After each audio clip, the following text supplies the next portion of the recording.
Hey guys, so we've been talking about supply and demand and those shifters for the last week or so. I think we're starting to get a pretty good hang of it.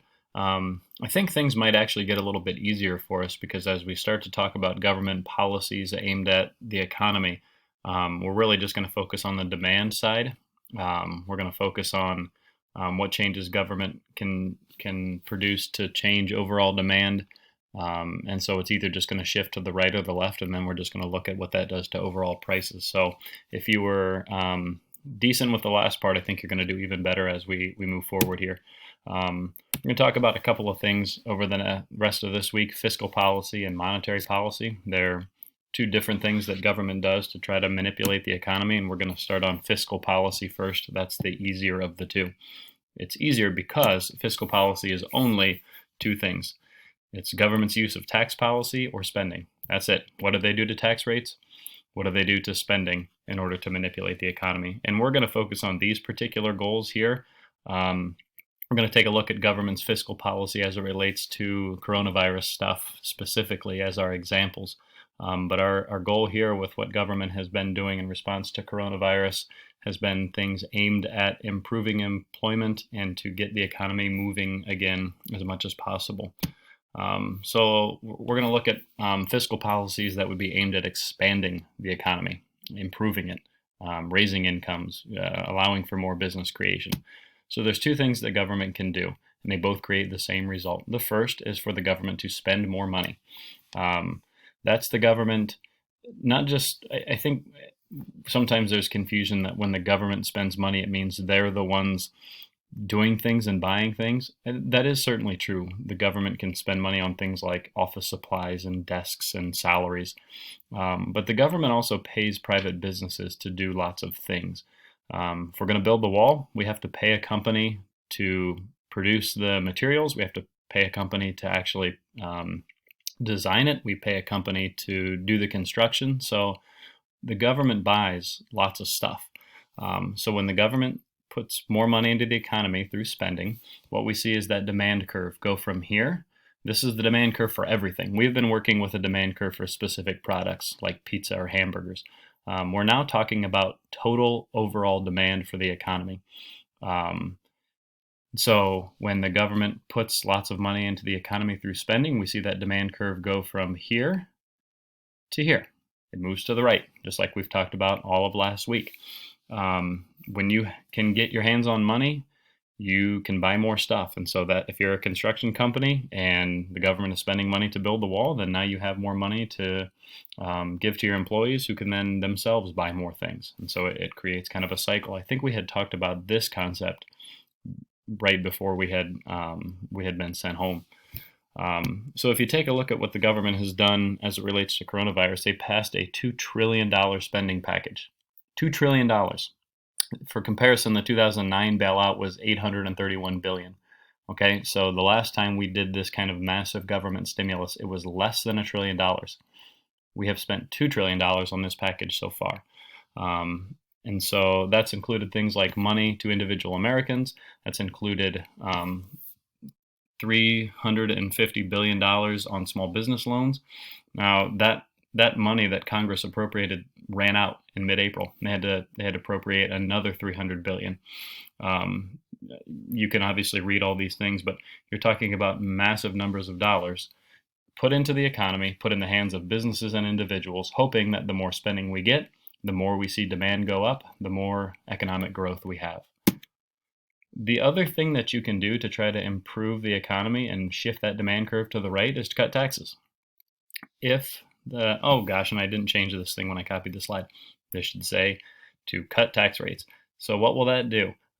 If I have more money in my hand, let's just say hypothetically, and these numbers are completely made up, let's just say there's a 50% tax rate for me. So half of my income is given to the government in taxes. Now that's wildly inaccurate, but so then they cut tax rates to 25%. Well, now, instead of that money going to the government, it stays in my hands, and I can then go buy things, invest, start a business, whatever. So what does that do? When I keep that money, I spend it, the demand curve moves to the right, and there we go. Okay, the result of both of these things, whether it's the increased government spending or the tax cuts. When the demand curve moves to the right, okay, before we had talked about this change in price as it relates to a single item like pizza. Okay, now pizza is more expensive. When we're talking about the entire economy, the whole demand curve moving to the right, now when we talk about those prices going up, this is inflation. The price of all goods and services slowly creeping up. So when you get economic growth, you get inflation. A little bit is okay. A little bit of inflation means that the economy is moving. The demand curve is moving to the right. We're seeing growth.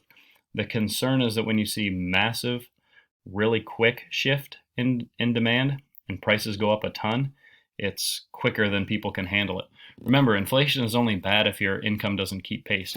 My grandpa always says, like, when I was a kid, going to the movies cost a nickel. Well, awesome. It's $10 now, but now I make more in a month than he made in a year. Why? Because there's wages have kept pace with that. And so, again, inflation isn't bad unless wages don't keep pace. And so that's maybe a concern about the coronavirus relief packages, is that if we do end up seeing a lot of growth over the next year, let's say, really quick growth because of that money pumped into the economy, then we could see prices go up real high. I don't think that will happen because I think this aid is simply aimed at kind of maintaining or trying to cut our losses. So I don't think that we'll see hyperinflation as a result, but that's sometimes what happens if you see growth too quick.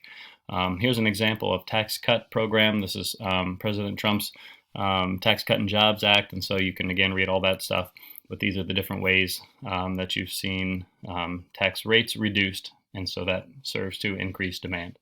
The result of all this stuff, I mean, if you you don't have to be Mr. Krieger to understand that when you, as the government, cut taxes, meaning you don't bring in much money, and you're spending a lot, that's a recipe for debt. Okay, and so we're just going to talk about the difference between these two things. Deficit refers to a yearly difference. You didn't in that year bring in as much money as you spent. Debt is the total amount across like all presidents, all time, the total amount of the shortfall and how much we didn't have each year in the deficit. So this is deficit. This is the yearly amounts. Okay, starting with 1940s. This is post World War II, and during the World War II era, when you're seeing massive amounts of deficit, single yearly amounts, and then pretty much the trend from the 60s on has been deficit spending. Each year we don't bring in as much money as we are spending. The only exception here are the Clinton years. Bill Clinton was in charge of a budget surplus. More money was brought in than was spent. And then quickly during the Bush years, between big tax cuts and then obviously the war on terror for nearly 2 decades, you start to see that grow. Then with the financial crisis in 2007 and then on through 2009, when the government's spending a lot of money in relief, you see that deficit each year going up as the government is spending that money each year in aid. That has slowly gone down, and then it's slowly gone up again. And then this is where we are, including coronavirus measures. So this is where we're projected to be in 2020. Here's another graph that shows more specifically how the deficit this year is supposed to be with that coronavirus aid package. Okay, 3.8 trillion. And then after that, it's just kind of like we don't know. And then this is the look at national debt. So again, when you go to the 40s and the World War II era, that's the highest it had been in a long time with massive war spending. You've seen that amount of debt slowly go down and then start to creep up again, starting in the 80s. You get big tax cut packages, and then again in the 2000s, and then obviously with all the money spent by the government and then the losses in revenue during the financial crisis, it went up again. And then here's where we're projected to be. Notice here, this is projections without accounting for the effects of the coronavirus spending. Okay, so this is on debt. Here, coronavirus spending deficit, the yearly shortfall. This is the total cumulative minus what it would be. They haven't made those projections yet. So good luck paying that off. Take care of that for us old folks, though, would you please? Because I'd like to be able to retire. So that's fiscal policy, taxes and spending. I've got on here, and you can click through the slideshow, but you could do the opposite if you're trying to contract the economy. If you can cut spending, so the less money that's out in the economy, the demand curve shifts to the left. You could also raise taxes, and so again, the less money people have in their pockets, the less demand there is. We know that from the last week of stuff. That would shift the demand curve to the left. These are things that you would do if you were trying to control debt and deficit spending.